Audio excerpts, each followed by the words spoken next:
23 years is a really long time. But 23 years is how long I have grieved the loss of my best friend. And I think, there's so much to unpack with that, but I want to talk about grieving as an island.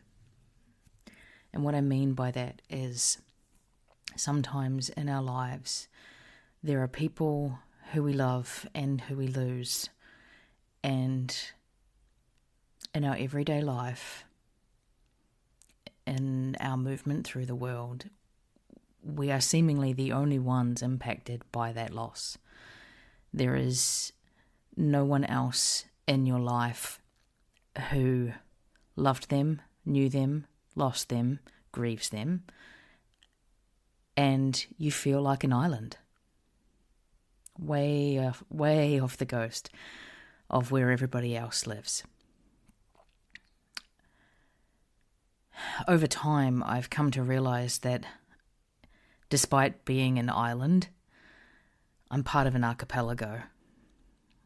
And I think that is true for all of us in some way, shape or form, that we will go through life and at times we will grieve as an island,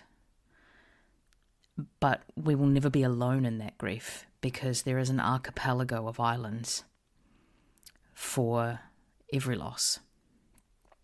And I don't know if that makes it easier or harder, if I'm honest. I think there is elements of that makes it easier, knowing that you're not alone in feeling alone, and that you are not alone in grieving something that no one around you understands or feels. But also, it makes it a little bit harder because why can't that archipelago just come together, right? Why can't it just be together just for a moment and have someone look at you and know who you've lost, who you love, who you grieve?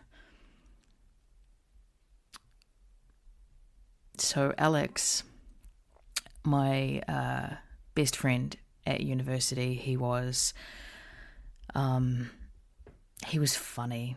He was so funny, and he was kind and compassionate and loving and gentle, one of the most gentle souls that I have ever met, and so deeply uncomfortable with himself and the world and his place in it. And I felt that so true in my own bones, that we just connected. And I grieve him because I also grieve myself a little bit. I grieve him because he had so much light to bring to the world, and so many people tried to dim that, and he didn't deserve that. He deserved to be loved for who he was. He deserved to be supported and raised up, and there's so much that I feel the world has lost and I have lost because he's not here. But also I feel like there are so many people that he impacted, even in small ways, who grieve as islands now, who aren't connected. I'm not connected to his family.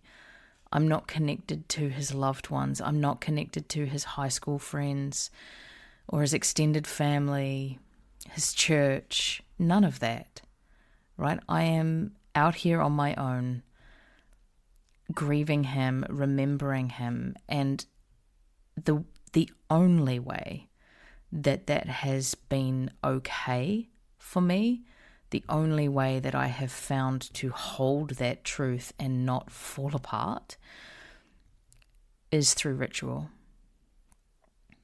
I do a ritual for him every year on his anniversary. I do a ritual for him every year on his birthday. I remember him throughout the year. I talk about him to my children, to my wife, to myself during the day. I honor him as best I can in the way that I show up, in the way that I care for my friends, in the way that I remember him. And that makes my island feel much bigger than it should. And that is a blessing to me. You know, when we grieve as an island and we feel alone and we feel like we are carrying around this weight that no one sees and no one knows about and no one understands, it can be really easy to think that that island is really small and that there's no room for movement with it and that there's no room for someone else to step onto it. And what I have learned is through ritual, through remembrance, through reverence practice, through keeping him with me in my heart and in my life, I have made the island so large that there are other people who step onto it with me. They don't stay, but they periodically visit. My wife is one of them.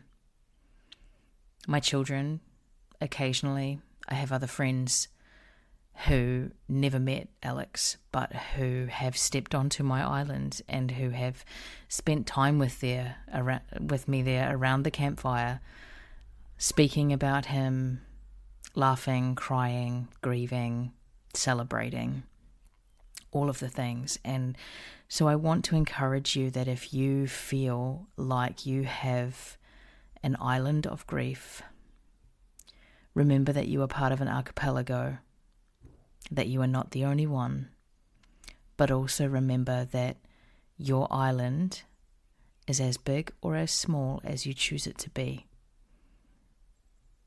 And the invitation is to grow it as you can through ritual, through remembrance, through reverence,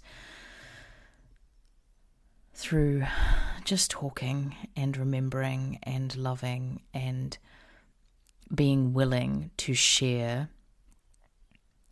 the gap in your life with others, and know that that grows your island and that invites others to swim, float, however they get there, to join you on that island for moments, meaningful moments, so that you can remember that we are never truly alone in grief if we continue to open the door to others.